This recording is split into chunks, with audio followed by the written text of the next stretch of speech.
Can you see? Do I have something on my face then? No. Okay. Maybe it's just like where the sun's hitting it. I have no idea. Do we need to move it? No, I think it's okay. It's just every time I see it. That's gonna be the screen capture. I just realized we didn't record 10 seconds of silence in either of the episodes we just did. It's fine. It's fine. Do we need to? Yes. Okay, go.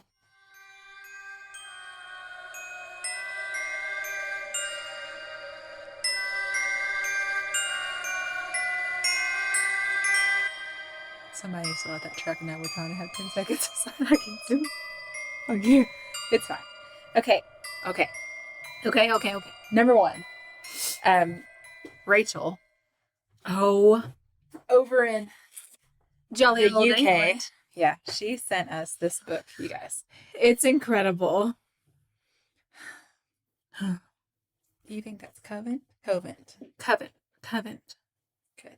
I hope you're right. Hey, first, this is the Witch's Magic. Okay. Yeah. Hey guys, this is the Witch's Magic Murder and Mystery Podcast, and I'm Kara. I'm Megan. This is Harris's list of Covent Garden ladies.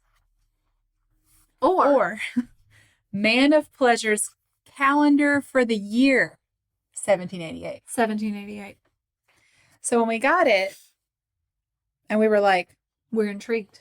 What is this? And if you open it up, it says, containing the histories and some curious anecdotes of the most celebrated ladies now in the town or in keeping, and also many of their keepers.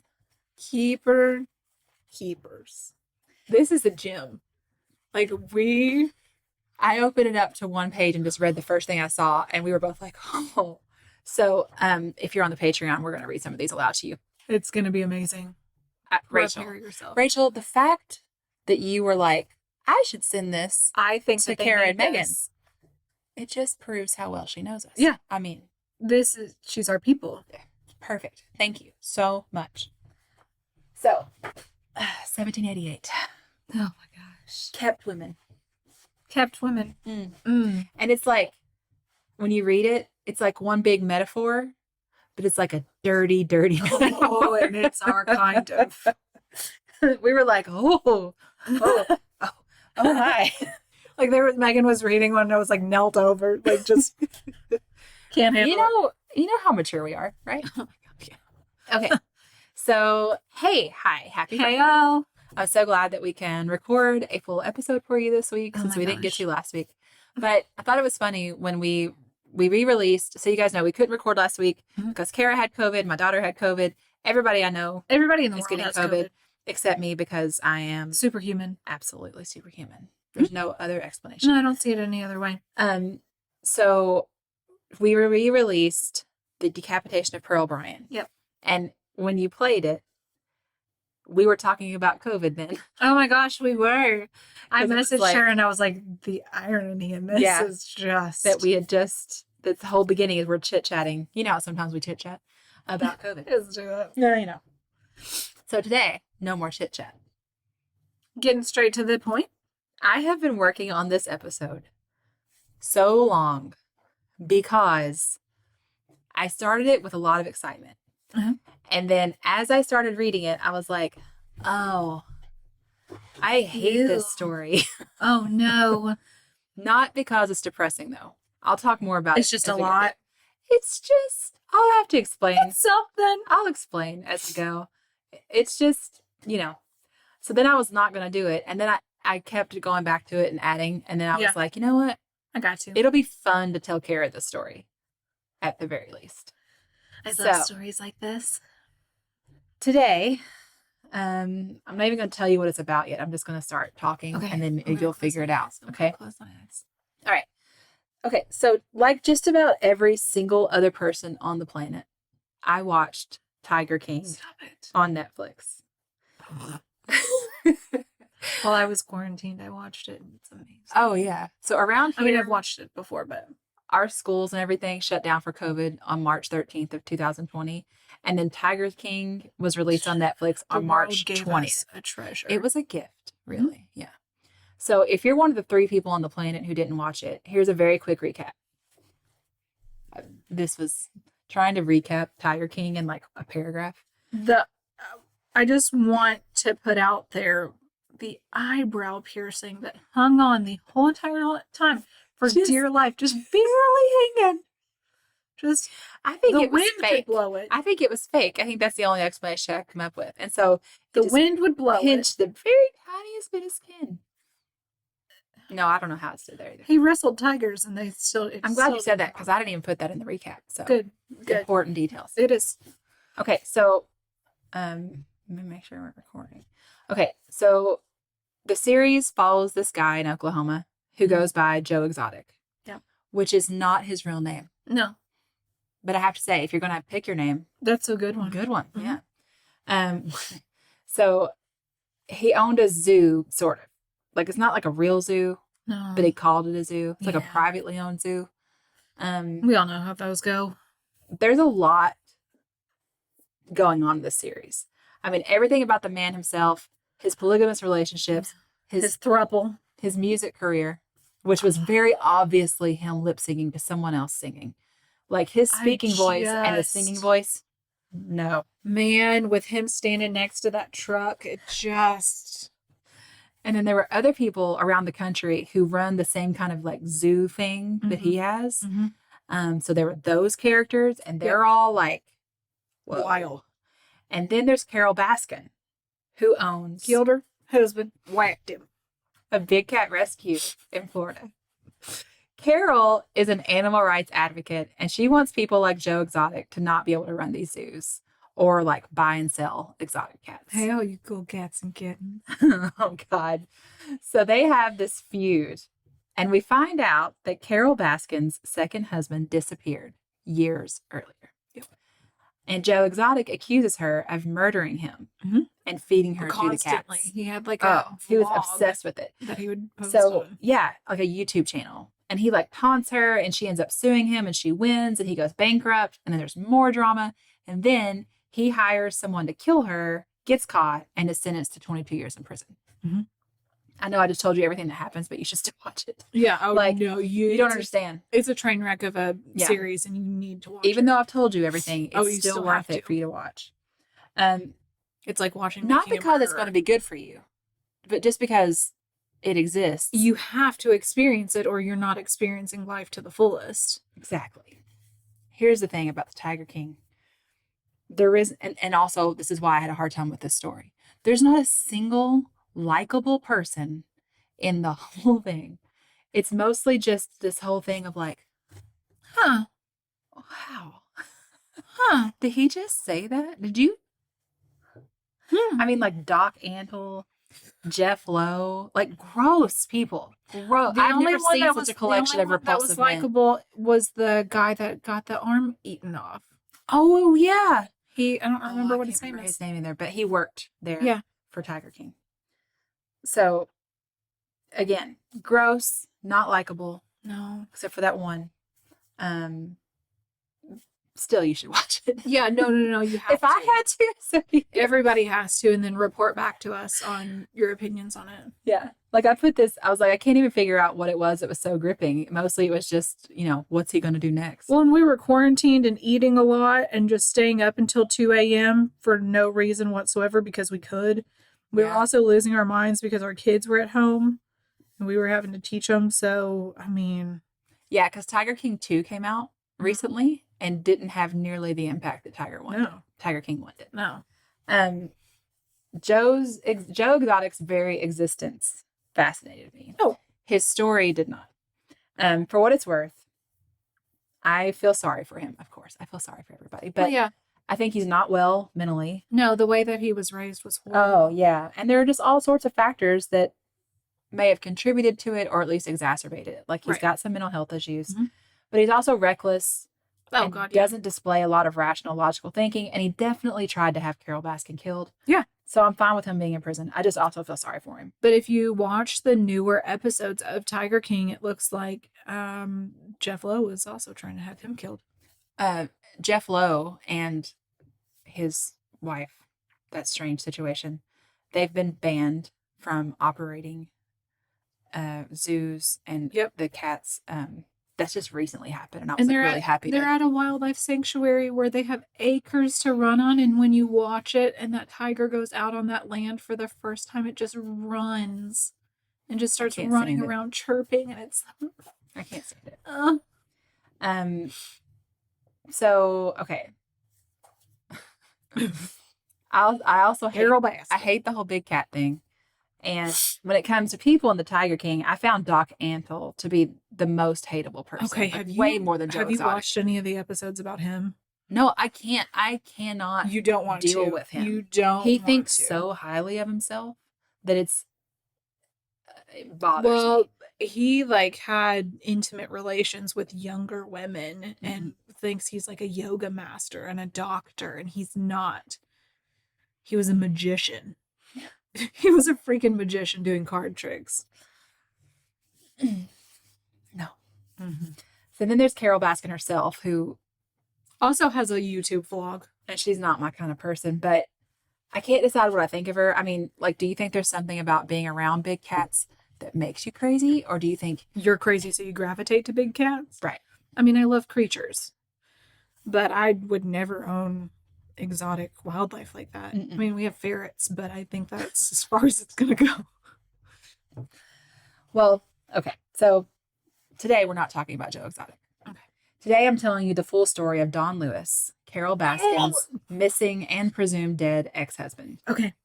So, like I said, in Tiger King, Joe Exotic and a couple of other dudes accused Carole of having murdered her husband. A couple other dudes. Insinuating that she fed his body to the tigers using a meat grinder to get rid of any evidence. In fact, you might remember he made a music video for a song called Here Kitty Kitty, where he had a Carole Baskin look-alike holding a platter of body parts and feeding them to the tigers. So when I say insinuated, it wasn't subtle. Oh, no. Don's 1997 disappearance had been pretty much forgotten outside of his family, I'm sure, until Tiger King came out. Yep. Yeah. Joe Exotic was obsessed with it. And he wasn't afraid. No, that was like his life. To say whatever he wanted to say about it to anyone that would listen. Oh, yeah. Or anyone that wouldn't listen. We all had to hear it. All right. Carole Baskin killed her husband, whacked him. Can't convince me it didn't happen. Carole Baskin. Thanks, TikTok. So she ran away from home when she was 15. Mm-hmm. She married her first husband, Mike, when she was 17.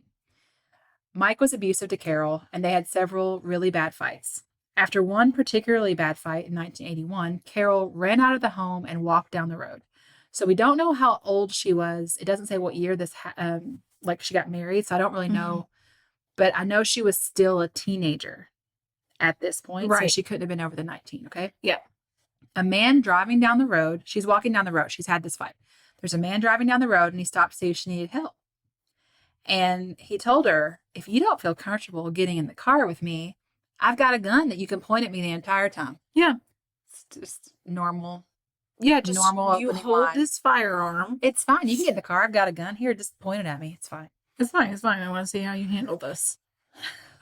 And then, according to Carole's own account, he put his hands around her throat and told her he could choke her.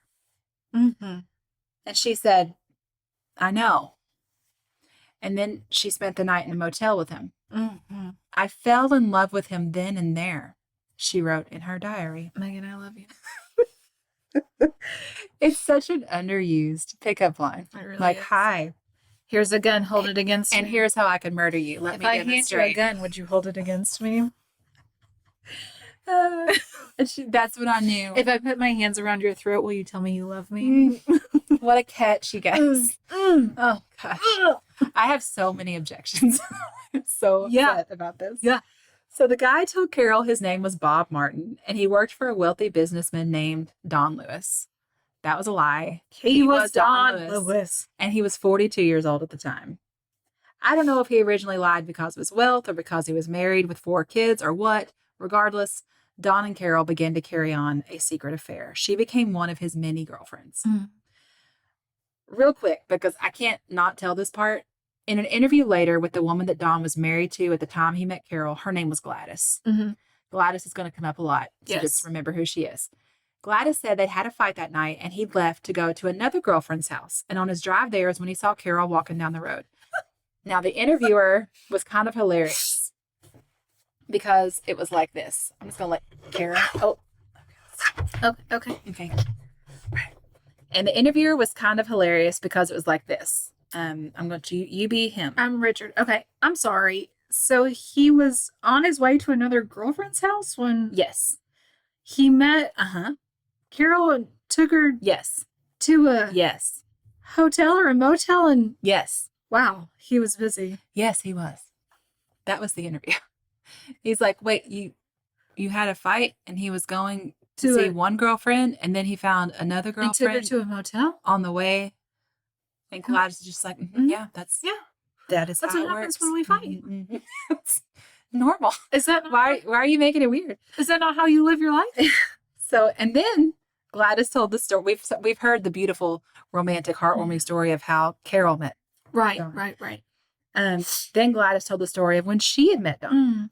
She was 13 at the time, and he'd seen her at the store with her mother.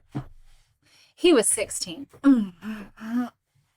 She said, I looked up and thought, whew, he sure is good looking. And then he winked.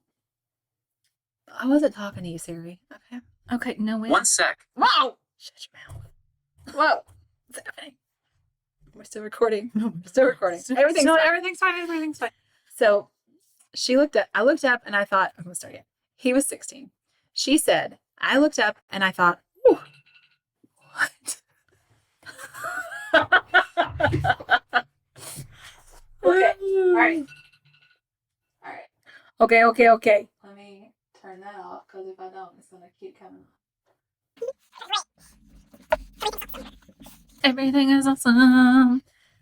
Okay. So Gladys was telling the story of when she met him. she was 13 at the store with her mother. Okay. He was 16. She looked up and thought, oh, he sure is good looking. And then he winked at me. And I turned to see who he might be looking at, and there was no one there. So I said, I guess that was me. My youngest daughter is 12. Same. Or my oldest is 12. So close enough in age for me to imagine what I would do if some 16-year-old boy was winking at her. Oh, that 16-year-old boy would not be. No. It's an imaginary boy, and I still want to rip him to pieces. Yeah. And also, I can imagine as a 12-year-old girl how she would have been like, oh my gosh. Yeah. Ugh. I get that it's just a 3-year age difference. 13 to 16 is not. That's not major. The maturity, physical maturity difference in that is not. And the hormones and the No. A little more than a year later, you guys. Remember, she was 13. So she's 14 now. Gladys and Don got married. She was 14 and he was 17. What are we doing? How did this happen? What is this? Mama world? said he looked so fine in that grocery store that I could just marry him if I wanted to. Okay. In 1991, Just shift that. Shift there. in 1990, Just hey put those YouTube, in. what's happening? What? put these cords anywhere. Okay, ready. Ready doing it. In 1991, Carole and Don each left their spouses, got married, and bought their first big cat together. No, Which is a completely normal way to show your commitment to your relationship. First comes love, then comes marriage, and then comes a kitty and a your kitty large carriage. cat. Large kitty. Her enlarged kitty. Look at the sentence I wrote. I put, don't make it dirty, Kara. Carole had a big cat. Whoa, good.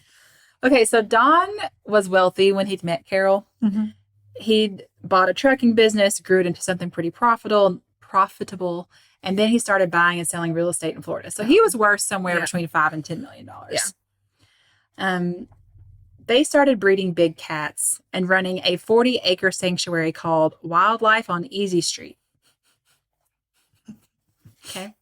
They didn't agree on how to run things, though. Oh. Don wanted to breed and sell the cats, but Carole thought that was wrong. That's the issue she had with Joe Exotic too, right? Like, she thought the way he profited off the animals was immoral. Yeah. So basically, Dawn wanted it to be a business, and Carole wanted it to be a nonprofit rescue. Right. But they got the cats by buying them. Yes. And breeding them. Right. And she says now that her goal is to put herself out of business, that there won't be a need for a rescue. Right. That's questionable. It's questionable. Where do you get all those leopard prints? Yeah, she loves to wear cat print clothing.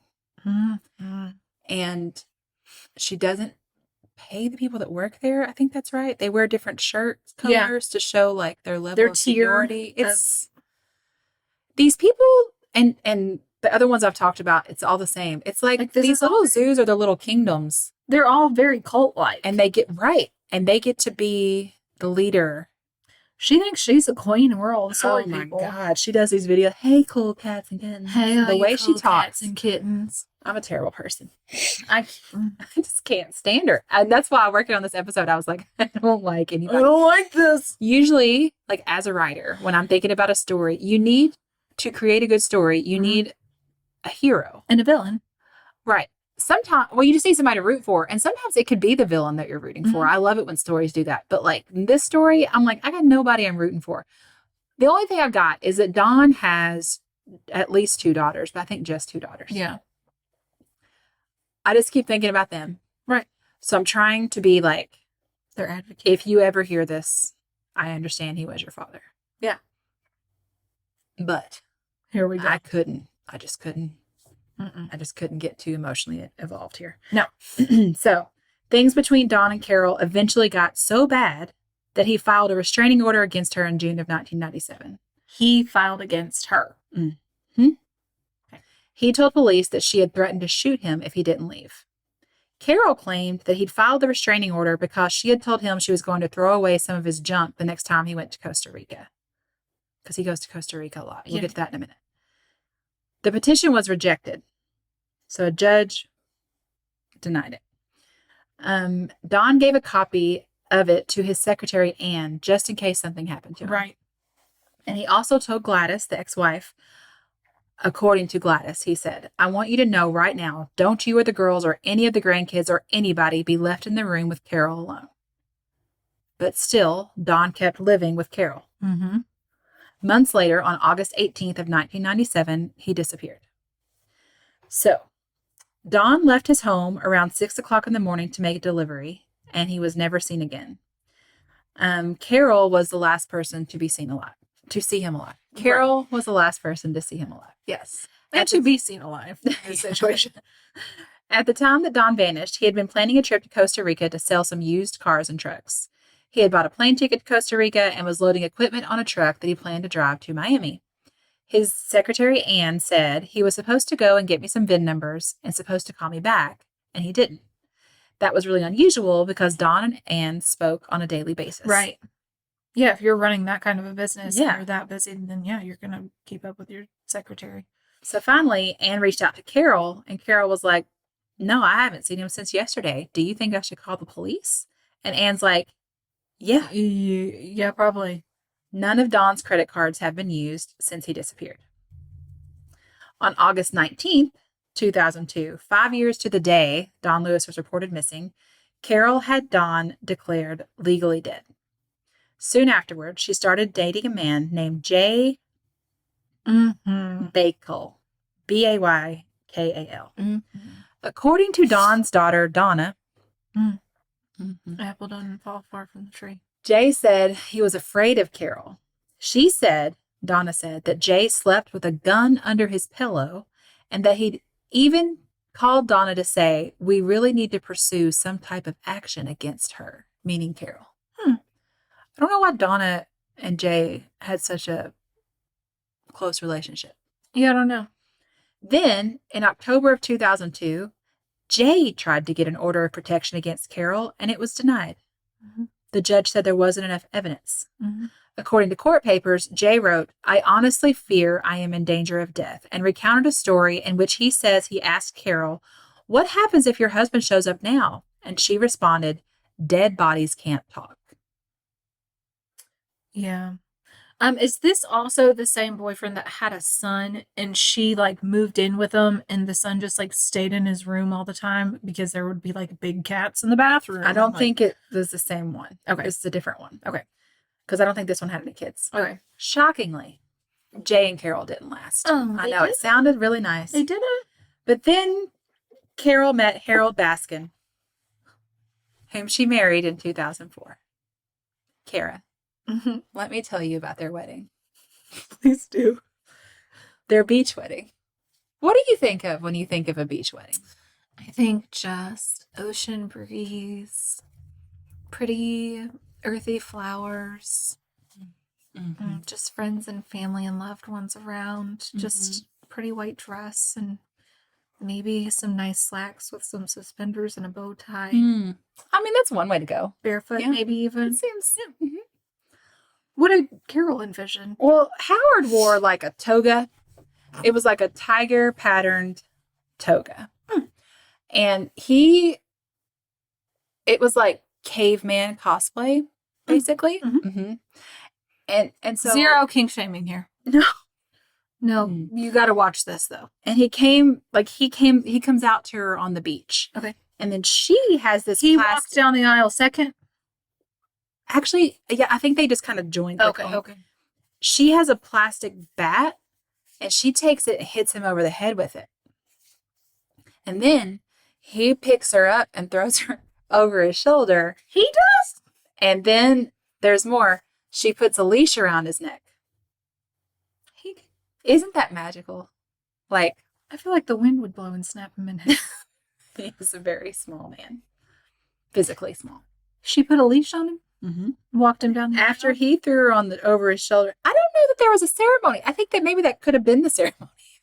Comes up where they're, bonk, you're mine, shoulder, leash, tied that. We are together. Forever and ever. Amen. Magical wedding. This is exactly what Randy Travis was singing about all those years ago. So, listen, I was never one of those little girls who dreamed of her wedding, but like if someone had just told me that a caveman wedding was an option. Oh, totally. Maybe I would have been, Maybe.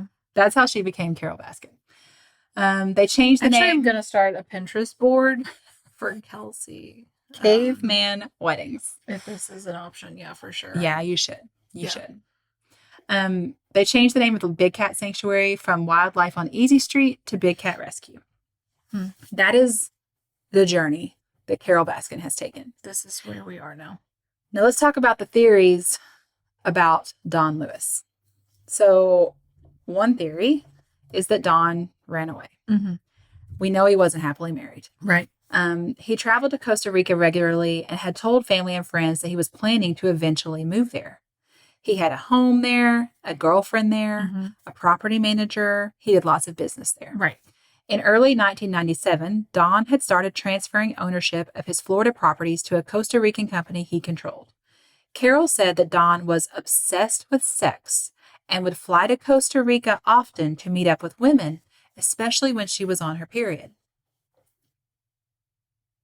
I actually enjoy sex when I'm on my period. It seems extreme. Yeah, to fly away like you can't, if you're unwilling to have sex during that time of the month, you can't just wait for 5 days or whatever. Yeah. There's other things you can do. Right. Anyway. That book says so. Don's van was found at a nearby airport with its keys on the floorboard. It's interesting because Don owned a few planes and even flew them himself, although his private pilot license was suspended at this time. None of the airport employees reported seeing him, and there was no evidence that Don had taken off on a flight anywhere. But Carole suggested that it was possible he'd flown under the radar to avoid detection. But none of his planes were missing, and neither of his passports were flagged. So it doesn't seem like he took a plane anywhere. It doesn't seem like he boarded a plane anywhere. Yeah. According to a pilot who flew the same type of plane that Don liked to fly, a flight to Costa Rica would have required him to stop and refuel 3 or 4 times. If he did that, no one saw him do that. There's no evidence of it happening at all. Yeah. He would have been seen at some point. Right. And again, none of Don's planes are missing. So police spent 5 days investigating Don's property in Costa Rica. They found evidence of Don's extramarital affairs and some questionable business practices. Mm-hmm. 2 of his ocelots had been shipped out, but their whereabouts were unknown. And they interviewed the girlfriend there, the property manager, other people he did business with. No one had seen him. No one knew anything. Right. Another theory is that a business associate killed Don. According to Joe Fritz, Don Lewis's lawyer, there's a rumor that Don was strangled in the back of an airplane and dumped out of the plane into the ocean. I didn't hear about this one. Yeah. That's their theories. They got on a plane, got over the ocean, and they strangled him and then dumped him there. He had heard this rumor from 2 different sources. So 48 Hours spoke again with a man who was a pilot with experience flying that kind of plane. Mm-hmm. And here's what he had to say about it. First of all, imagine the struggle involved in strangling a 170-pound man in the passenger seat. It's like a small plane. It's a small area. Then, if the plan was to push him out the door, that's a challenge. The slowest this airplane can fly is about 65 miles per hour. Isn't that weird that an airplane going 65 miles an hour is the slowest? Yeah. And that means the winds approaching hurricane strength would be pushing against this door to keep everything closed. Oh, yeah. So you'd have to open the door, and then you have to keep it open, and you'd have to somehow wrestle the body out of here without interfering with the flight controls. Yeah, there's you can't. He says, bottom line, I guess you could do it, but there are easier ways to get rid of a body. Right. Which leads me to the last theory. Mm-hmm. Killed her husband. Wait, Carole Baskin. Carole killed Don. Theory. I'm not saying it's true. Allegedly. It only took a few days after Don vanished before Don's daughters publicly accused Carole of being involved in their father's disappearance. Everyone thought she was a little crazy, that Carole was a little crazy, based on things that Don had said. But also, according to Gladys, Don was planning to divorce Carole. Carole refutes this. Right. However, if Don and Carole had divorced, Carole stood to lose millions of dollars. Yep. Carole admits that Don mentioned divorce many times, but she never thought he was serious. The theory pushed by Don's children is that Carole killed Don and fed him to the tigers at the sanctuary. They said that she could have used meat grinders to, And then investigators say that the meat grinder was removed from the sanctuary weeks before Don disappeared. That doesn't mean it couldn't have been used elsewhere. Right. And then Carole stated that if the tigers had eaten Don, there would still be human bones somewhere. What there? I don't know enough to know. But when police investigated, they found no signs of foul play at the Big Cat Sanctuary in Tampa. It's also been rumored that Don's body was put in a septic tank on the property, but the septic tank wasn't installed until long after Don had vanished. I mean... Remember how Don had tried to get the restraining order and it was denied, and he gave a copy to Anne? Yeah. Okay, so when he disappeared, Anne took it to the sheriff's office. And while she was there, the alarm went off back at Don's office. Turns out, Carole, her father, and a guy named Kenny Farr, Farr, who had been Don's handyman, had set off the alarm because they had broken into the office. When Anne got back to the office, she was like, everything was gone. Everything that was in my desk was gone, which includes Don's will and power of attorney. But police said that what Carole did was legal because she was his wife. But it's like, I don't know. Why break in? Yeah, if you're his wife, like you didn't have a key. Yeah. But, okay, real quick, I want to mention this about... And also, how did they know Anne was leaving? They had to have been keeping I think they had to have been watching. I think that too. They wanted her to be gone because they had to get it out of her desk. Yeah. And they couldn't just ask for it. And it's like, if you know that you can't just ask for it, like you know you're doing something wrong. Yeah. So I want to make sure I mention this because it comes up later. Kenny Farr, the guy who I mentioned that just helped Carole and her dad break in, and he used to be Don's handyman. Later on, he would get divorced, and his ex-wife said he'd made several comments that led her to believe he was involved in Don's disappearance and murder. Oh, my God. He'd said things to her like, I'll put you in the grinder just like I did Don. And according to her, he knew Don was missing before it was actually reported. Oh. She reported all of this to the police after they were divorced. Kenny has called it an outlandish lie and denies any involvement. Just keep it in mind because I'm going to come back to it later. Okay. So anyway, yeah, I think like What Carole did was technically not illegal because she was his wife. Right. But still, that's shady. The fact that she had to break in, like, it kind of just shows that Dawn didn't trust her. Yeah. Carole says she wasn't doing anything shady. She was just worried that things might go missing since he's dead. Was she? Or since he's gone. And she wanted to make sure she got everything, like those important documents. And let's talk about those documents. Dawn's will had recently been updated to say that if Dawn should ever disappear, his assets would go to Carole. Oh. Like, it says disappear. So Chad Chronister, the Hillsbury County Sheriff, was like, who has ever had a will that talked about disappearance? Right. Usually a will talks about, death. What happens when someone dies. Yeah. So Carole said it was worded that way because of Dawn's regular trips to Costa Rica. He would frequently disappear for several days at a time. Well, would he? I still think that's the weirdest thing to say. Yeah, I don't think it's true. I don't think it's at all. No, I think they backdated. They wrote a new one and backdated it. Yes. Or the whole thing was just forged. Yeah. And then there's the power of attorney that left Carole in charge of everything. It's been suggested that Dawn's signature on both documents was forged. Yeah. Lenora Lapeter Anton. I don't think she's related to Doc Antle. So never mind. So thank God. She's a Pulitzer Prize winning reporter and a CBS News consultant. Oh, good for her. She had 4 handwriting experts examine Dawn's signature on the power of attorney, and all of them said the signature didn't look authentic. Oh. 2 of them said they felt it was traced from the 1991 marriage license between Dawn and Carole. Oh. Carole says the signatures were authenticated back in 1997 and they are real. More weird Carole behavior. I love it so much. She started talking about the possibility that Dawn was suffering from dementia. What? She would be like, maybe he's somewhere and he just doesn't know where he is. And she said his mental health had been deteriorating, that he'd been rummaging in dumpsters and hoarding junk. According to Carole, he was often forgetful, and she suspected that Dawn was developing Alzheimer's disease. Oh, did she? According to Dawn's lawyer, who had been around Dawn frequently before he disappeared, Dawn had no memory problems. And that's backed up by a former business associate of Dawn's named Wendell Williams, who accused Carole of setting the stage for the dementia and Alzheimer's so police wouldn't question Dawn's disappearance too hard. Oh, okay. I mean, yeah. I'll talk about this more. I don't know. I keep going back and forth on whether I think she was actually involved. But what I do know is that she is full of crap. Oh, yeah, for sure. On many levels. Okay. She's like a litter box.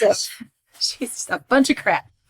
Her big cat's crap. All right. So she also floated the possibility that Dawn was in Mexico in jail, and that's why he hadn't called. She said in a news report, the only place I still haven't looked that I feel somewhat hopeful of being able to find him alive is going to be Mexico. And I don't know how hard or how long that'll take. She doesn't speak like that, though. Yeah, she just says, like, the only place I still haven't looked that I feel somewhat hopeful of finding them is it's going to be in Mexico. And I just don't know how long or how hard that's going to be. Hey, you cool cats and kittens. I am Carole Baskin. It's been 2 years since I've heard her speak, but I feel like that's I really wish you would have worn an animal print today. I almost did, too. I had like a gray leopard print sweater. It would have been hilarious. Okay, so according to Dawn's family, 3 weeks after Dawn vanished, Carole canceled his cell phone account. Did she? That's like the weirdest part for me. 3 weeks?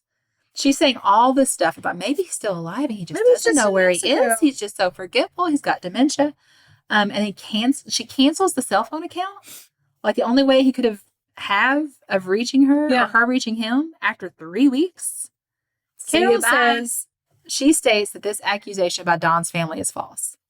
They are, she said, liars. Okay, Carole. Liar. When the case started getting news again after the release of Tiger King, Carole posted a statement on her website. She said the accusations that she had killed Dawn were absurd. I never threatened him, and I certainly had nothing to do with his disappearance, she wrote. She didn't. When he disappeared, I did everything I could do to assist the police. Did she? Initially, police agreed. Carole was cooperative, although she did refuse to take a polygraph test in 2011, saying it wouldn't benefit me in any shape or form. It wouldn't vindicate me. It wouldn't keep you from filing charges against me. I'm not going to do a polygraph test. Now, as much as I dislike Carole Baskin, I don't know that I disagree with anything she said there. Yeah. Yeah. I mean, polygraph tests, they never They help don't you. hold up in court. No. And they never help you. Like, even if you pass one, then that's just like, well, okay, we'll She's find studied something too else. hard to. Yeah. But if you fail one, then your life is you're over. screwed. Listen, I've mentioned this before. I'd fail at one any given day for any reason because I get so anxious. Yeah, I would get so much anxiety over it. So now, today, Carole encourages people to take a look at her online diary. You can go watch her YouTube video. Oh my God, which the Tiger King he somehow got a hold of pages from her diary and would sit there and read them. Well, this is like her online video diary. It's meant for public consumption. And saying it includes all the facts about the case. Here's what she has to say. I put links to court documents and conversations I had with police and all that information about the will and power of attorney being authenticated by 3 different firms who actually dealt with the original documents, she explains. So that's what you'll find in the diary. And in the article I read, it was linked to YouTube, so I'll put that link in the notes. But when I Googled, I also found a podcast by Carole that appears to be her reading of her diary. So I'll put that link in too. But I swear, if you all start listening to Carole Baskin over us, it's over. I'm going to be very upset. Yeah. It's just going to be very bad for you. Yeah. So don't do that. Don't leave us. It's important to note, police have never named Carole Baskin as a suspect. Okay? Which is absurd. Never. I know. No evidence of Lewis being murdered has surfaced, but investigators believe it is unlikely that he disappeared on his own. Lewis left behind over $5 million in assets. And Sheriff Cronister finds this highly suspicious. He's like, what wealthy person? And we believe that he was worth somewhere between 5 and 7 million. Yeah. Some estimate it could be as high as 20, but we can confirm 5 to 7 million. What wealthy person have you ever met that fled but left their wealth behind? Yeah. And that's not all he left behind. That's not all he left behind. He had a relationship with his daughters and son, and he left them behind. Yeah. And he didn't include them in his will. Yeah, that's weird. Very weird. There are a lot of wild theories surrounding this case, especially since the release of Tiger King. But Sheriff Cronister says he's confident about one thing. Don Lewis didn't just disappear. The only theory I feel confident in is that he was killed, he says. Now, who did it or how it was done, that's the missing piece of this entire investigation. Well, yeah. And I'm like, no kidding. Yeah, bud. You have it solved by now. If we could just figure out who did it and why, we'd have this thing solved. It's like, yeah, that's how these things work. The when. Good job. Where, why, how. Carole Baskin does have a theory. What does she? About if Dawn was murdered, here's who she thinks is behind it. Who do you think? Tiger King. In Carole's diary on YouTube, she suggests that Dawn's ex-wife, Gladys, might be the one to look at. I just like, Carole, can you just not be you? You just not. She wants to point the finger at Gladys because Gladys and her children were like, well, these are the things we were told. She said, Gladys Lewis Cross, the kid's mom, had tried to kill Dawn. She called her out by all her names. We don't want any confusion about which Gladys she's referring to. She had tried to kill Dawn on at least 3 occasions that he told me about. I'm sorry. Gladys Lewis Cross, the kid's mom, she had tried to have him killed on 3. She kind of like laughs as she talks the whole time. She had tried to kill Dawn on at least 3 occasions that he told me about, you cool cats and kittens. She said Gladys was mad because of Dawn's constant cheating and that she had sued Dawn for $1 million after the divorce but lost. In the video, Carole says, could she have been so angry over not getting the $1 million more that she thought she could get that she would kill Dawn in a last-ditch effort to recover the money she felt he owed her for all of her suffering? She's an idiot. I can't. Like, her voice makes me so mad. Carole also suggests that Gladys may be trying to frame her. Oh, my God. And then I put, Carole is ridiculous.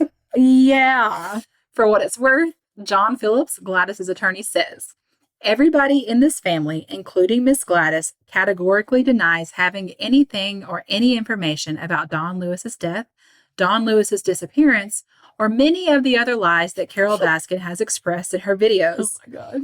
Carole has made the most of the fame that she has gained from Tiger King. She was on Dancing with the Stars, and she just came out, oh my God, with a new documentary on Discovery Plus called Carole Baskin's Cage Fight.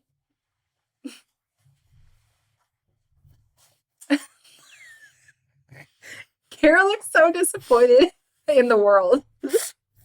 What? If alive. Is this like a UFC? God, I hope so. Where people just get like, you compete to be the one that gets to beat the crap out of Carole. I'm going. In. If alive, Don Lewis would be 83 years old, about 5 foot 10 inches tall, and 170 pounds.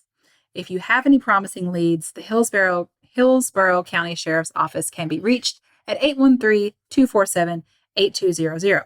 Now, just to give you the most up-to-date information I can find, on December 29th, 2021, which is just a couple weeks ago, there was an interview with celebrity attorney Ken Spiro, who was hired by Don's daughters to figure out what had happened to him. And remember that story earlier about Kenny Farr and his ex-wife and the things she had to say that her ex-husband had said to her? Mm-hmm. Spiro has been investigating this for a month. I think it's Spiro. It sounds. And he says that her story is credible. He says there are witnesses to corroborate it, but he can't give much info because it's an ongoing investigation. There's also a homicide detective in Hillsborough County, Detective Garcia, who talked to 48 Hours, and he doesn't seem to think Carole is as cooperative as she says she is. He says she does a lot of interviews where she says the sheriff's office hasn't even reached out to her, which isn't true. They've approached her multiple times, and she says no. According to Garcia, the only people who have refused to be interviewed are Carole Baskin and Kenny Farr. Oh. In an interview with TMZ, Carole said she has nothing new to tell detectives and won't speak to investigator Garcia on the advice of her lawyer. But she did email 48 Hours saying that Trish Farr Payne, which is Kenny's ex-wife, she said Trish's story is false. Alex Spiro says he has seen no credible evidence that the Lewis family has anything to do with Don Lewis's disappearance. What do you think? I think that she hired somebody to do it. That Farr guy.